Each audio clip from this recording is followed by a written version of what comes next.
अस्सलाम वालेकुम व्यूअर्स, आज का हमारा सवाल ये है कि अगर इंटरम मेंटेनेंस फ़िक्स हो गया है और आप अफोर्ड नहीं कर सकते फादर साइड से,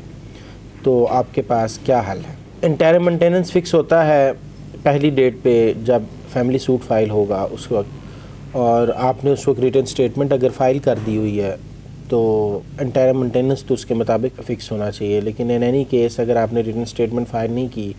और उसमें आपका डिले था और इंटरम मेंटेनेंस कोड ने प्लेंट के गवर्नमेंट्स को देख के ही फ़िक्स कर दिया है, तो आप फ़ौरन से अपनी रिटर्न स्टेटमेंट में अपने सारे दस्तावेज़ात लगाएंगे। अब दस्तावेज़ात लगाने के बाद इसमें डिफरेंट सिचुएशंस हैं एक्चुअली। पहली सिचुएशन ये है कि आपका interim maintenance before filing of return statement fix हो गया, तो आप रिटर्न स्टेटमेंट के साथ अपनी सारी दस्तावेज़ात लगाएंगे और एक एप्लीकेशन आप फ़ाइल करेंगे fixation of interim maintenance again से, और उसमें कोर्ट आपकी दस्तावेज़ात को देखते हुए interim maintenance as per your documents fix करेगी, रिकन्सिडर करेगी। एक तो ये हल है। दूसरी सिचुएशन ये है कि रिटर्न स्टेटमेंट के साथ आपका इंटरम मेंटेनेंस फ़िक्स हुआ है,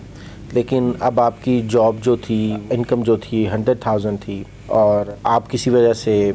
अपनी जॉब से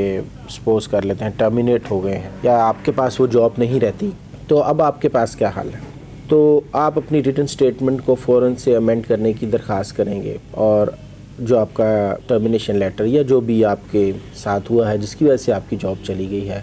उसके डॉक्यूमेंट्स लगाकर अपनी रिटर्न स्टेटमेंट को आप चेंज करेंगे। जैसे ही आप चेंज कर लेते हैं तो उसके साथ ही आप एक सेपरेट एप्लीकेशन फ़ाइल करेंगे जिसमें फिर आप fixation of interim maintenance as per the return statement as per the availability of documents आप वो एप्लीकेशन फ़ाइल करेंगे और फैमिली कोर्ट्स जो हैं वो आपका मेंटेनेंस जो है उसको रिकन्सिडर करेंगी। समटाइम्स कोर्ट्स में ये ट्रेंड चल रहा है कि वो इंटरम मेंटेनेंस जब एक दफ़ा फ़िक्स कर देती हैं तो उसके बाद वो उसको चेंज नहीं करती, तो फिर आपके पास क्या सोल्यूशन है। वो उसको रिव्यू के ज़िम्मे में ले जाती हैं कि इंटरम मेंटेनेंस जब एक दफ़ा फ़िक्स कर दिया है तो ये रिव्यू है। फिर उसके लिए ये है कि आपने जब अपनी रिटर्न स्टेटमेंट अमेंड कर दी है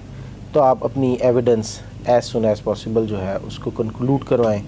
और फाइनल डिसीजन की तरफ चले जाएं और उस वक्त कोर्ट को प्रेस करें कि जो इंटरम मेंटेनेंस पहले फ़िक्स हुआ था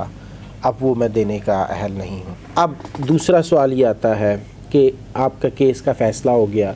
कोर्ट ने एक मेंटेनेंस अदा करने के लिए आपको कह दिया हुआ है, लेकिन केस के फ़ैसले के बाद ऐसी सिचुएशन आती है कि अब वो जॉब आपके पास नहीं रही और इस बात को 1 साल 2 साल भी गुजर गए हैं, लेकिन आप पहले मेंटेनेंस रेगुलर दे रहे थे, लेकिन अब आपके सोर्स ऑफ इनकम वो नहीं है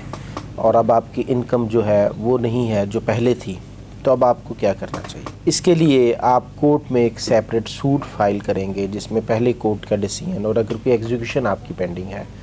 उसका डिसीजन और फिर नए सर्कमस्टांसेस जो हैं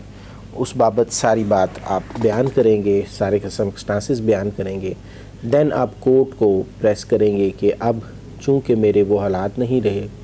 मेरी वो इनकम नहीं रही, मेरी वो जॉब नहीं रही, तो अब मेंटेनेंस जो पहले फ़िक्स था, लेट्स सपोज वो 20,000 पर मंथ था, तो आप कोर्ट को प्रेस करेंगे कि जी उसको डिक्रीज़ करके 5,000 या जितनी भी आपकी सोर्स ऑफ इनकम आप चेंज हो गए हैं उसके मुताबिक वो फ़िक्स करें। और उसमें भी कोर्ट पहले इंटरम मेंटेनेंस फ़िक्स करेगी उसको चेंज करते हुए और देन फाइनल कंक्लूजन के बाद आपका वो मेंटेनेंस फ़िक्स हो जाएगा। सेपरेट यही चीज़ अगर फ़ीमेल के पास है कि एक मेंटेनेंस फ़िक्स हो गया है और उसको 2 साल बाद 3 साल बाद ये पता चलता है कि नाबालिग का जो बाप है उसकी अब इनकम ज़्यादा हो गई है या वो ज़्यादा कमाना शुरू कर गया है, तो वो एक सेपरेट सूट फाइल कर सकती है with all this documents all this proof कि पहले एक जो केस डिसाइड हुआ था उसमें जो सोर्स ऑफ इनकम थी फादर की 100,000 थी, अब वो 500,000 वो अर्न कर रहा है, तो इसके मुताबिक नाबालिग का जो ख़र्चा है वो ज़्यादा होना चाहिए, उसकी फिक्सेशन ज़्यादा होनी चाहिए। सो दिस इज़ हाउ हमारी कोर्ट्स में हमारे पास रेमेडीज़ हैं कि अगर आपकी इनकम किसी भी वजह से चेंज हो गई है, उसका अमाउंट चेंज हो गई है या तो ज़्यादा हो गई है या कम हो गई है, तो आप कोर्ट से कैसे रजू कर सकते हैं। थैंक यू जी, अल्लाह हाफ़िज़।